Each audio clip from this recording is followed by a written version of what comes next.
क्या इंडिया ने फैंटा लगाया है कि India hats off to you man, you have done a wonderful job और good job Siraj. Head by Siraj, Siraj spare head कर रहा था। सिराज आपको पता है, वो मैंने नोट किया कि वैसे जब बुमराह नहीं होता तो वो फिर उसको महसूस होता कि yes I am the most senior now, so when I am the most senior तो फिर मुझे ज्यादा जिम्मेदारी लेनी पड़ेगी। तो वो ज्यादा जिम्मेदारी से उसने काम किया और उसने रूट को एलबीडब्ल्यू आउट किया, पोप को किया, मतलब उसने शानदार, मतलब पैड पे निशाना रखा है उसने।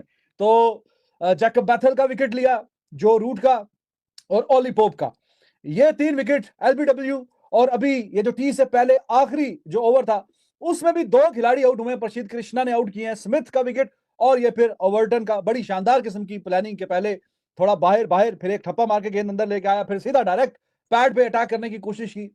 तो बहुत बेहतरीन काम किया भाई। इंडिया जिस तरह बार बार इस टेस्ट सीरीज से दूर जाता है, एक ऐसी फाइट बैक आती है कि सीरीज में वापस आ जाता है, फिर एक चांस मिलता है सीरीज को बराबर करने का, फिर दूर चला जाता है। अब ये दोबारा एक इंडिया को फाइट बैक करके चांस मिला है सीरीज में वापस आने का, और ये मेक और ब्रेक मोमेंट है।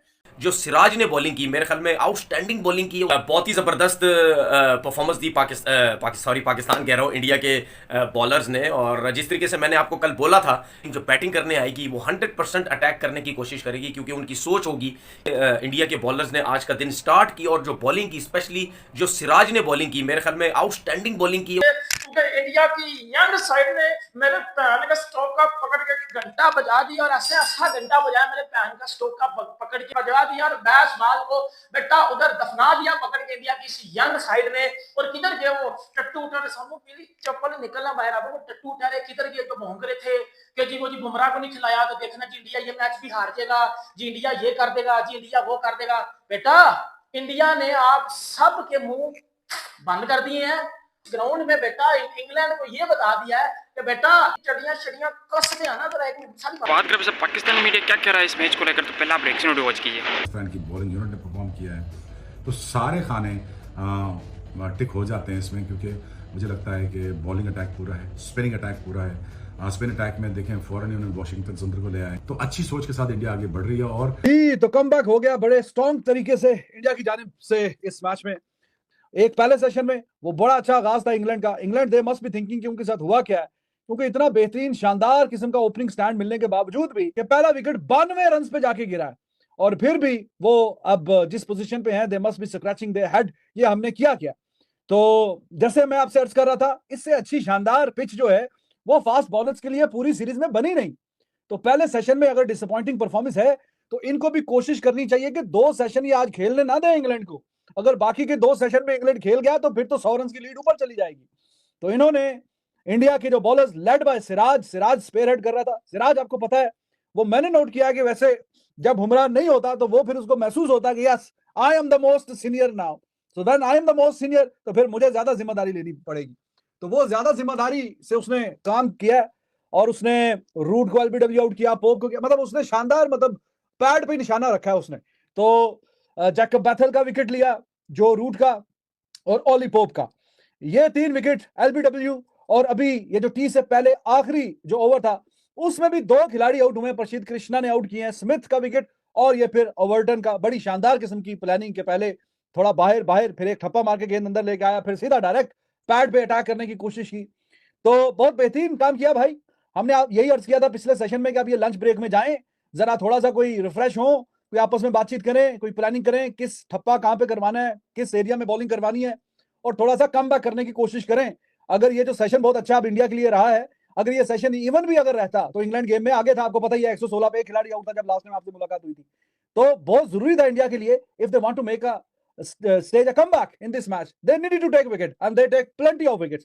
ये बात तो तय हो चुकी है कि इंडिया और इंग्लैंड की जो ये टेस्ट सीरीज है, जिसको एंडरसन तेंदुलकर का नाम दिया गया, इस सीरीज में कोई भी क्लियर विनर नहीं है, क्योंकि एक सेशन में अगर एक टीम ऊपर होती है तो अगले सेशन में एक टीम वापसी कर लेती है। पिछले सेशन में इंग्लैंड तो ऐसी ऊपर थी कि 16 ओवर में 109 रन उन्होंने दाग दिए थे और सिर्फ 1 विकेट उनकी खोई थी।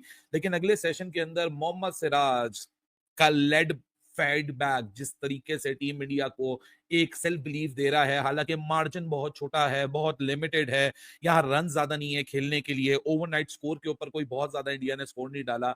आई विश, जिस तरह मैं बोल रहा था कि 275 अगर इंडिया किसी तरह कर लेता तो ये बहुत गेम में सक आगे होता, लेकिन वेल एंड ट्रूली अगर मैं 109 रन के ऊपर देखूं कि जो टीम 16 ओवर में 109 रन खा के बैठी हुई थी, उस टीम ने बड़ा जबरदस्त किस्म का फाइट बैक कर दिया। लेकिन Mohammed Siraj, oh my man, oh you beauty, कमाल की बॉलिंग, क्या spirited fight back. 5 test match खेल के बंदा बैठा हुआ है, थकने का नाम ही नहीं ले रहा। और मजे की बात तो तब है कि जब आपकी जो कमर है वो वॉल से लग जाए, आप बिल्कुल कॉर्नर हो जाओ, गेम में बेबस नजर आना शुरू हो जाओ, और उसके बाद जिस तरीके की वो 3 डिलीवरीज, उफ यार कमाल, गेम में मजा दुबाला कर दिया मोहम्मद सिराज ने।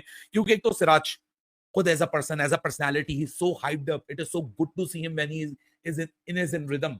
और रिदम के ऊपर जब विकेटें मिलती हैं मोहम्मद सिराज को, वो एक एटमॉस्फेयर ही इतना इलेक्ट्रिक हो जाता है कि आपको देखने वाले को भी भरपूर मजा आना शुरू होता है। But it's an amazing fight back I believe, क्योंकि यहां से अब इंडिया सेल्फ बिलीव कर सकता है कि यस, 109 रन का फेटा खाने के बाद जहां इंग्लैंड 7 के नेट रन रेट से ऑपरेट कर रहा था, जिस तरीके से इंडिया ने यहां पुल बैक किया है, आई बिलीव इससे बेहतर कुछ नहीं हो सकता था।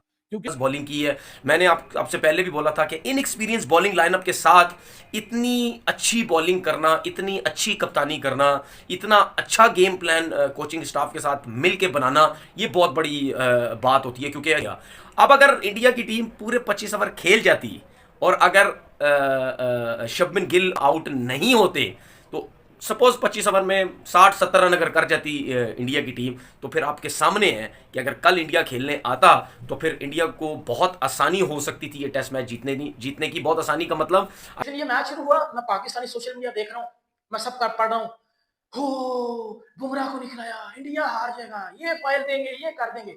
और दूसरा, उन छनकनों, उन घंटों, उन बाजों को मैं एक चीज बता दूं, जो ये बकवास करते हैं जगह जगह पे बैठ के, हे कोहली के बगैर इंडियन टीम, आज कोहली को निकाल दो तो इंडिया तो कुछ भी नहीं है, आज रोहित शर्मा को निकाल दो तो इंडिया की टीम तो हारना शुरू हो जाएगी, ये बुमराह को बॉलिंग में ड्रॉप कर दो या रेस्ट दे दो तो इंडिया तो फारग है। बेटा, इस मैच में बुमराह भी नहीं था, इस मैच में आपका पापा विराट भी नहीं था, और आपका बड़ा पापा रोहित भी नहीं था। इंडिया की यंग साइड थी, इंग्लैंड की माइटी इंग्लैंड थी, बैसबॉल वाली पहन के मकलम और पहन के स्ट्रोक वाली। शुभमन गिल यंग कप्तान था, इन एक्सपीरियंस इंडिया की फास्ट बॉलिंग लाइनअप थी। घर में घुस के इंग्लैंडियों का घंटा बजाया, इंग्लैंडियों को पकड़ के दफन किया, और ऐसी जगह पे इंग्लैंड को पकड़ के बजाया कि इंग्लैंड वाले उठने के काबिल भी नहीं रहेंगे। मैंने बड़ी टीमें देखी हैं, बट जिस वे ऑफ माइंडसेट से टीम इंडिया डोमिनेट कर रही है, मैंने सुना ही नहीं, मैंने देखा ही नहीं है। यार आप चीज ये देखो, विराट नहीं है, रोहित नहीं है, बुमराह नहीं है, टीमें बैकफुट भी हो जाती हैं कि यार हाँ इतने बड़े प्लेयर नहीं, हम तो हार जाएंगे। बट उन्होंने बोला नहीं है तो नहीं है, हम उन्हीं से जीतेंगे जो प्लेयर हमारे पास हैं।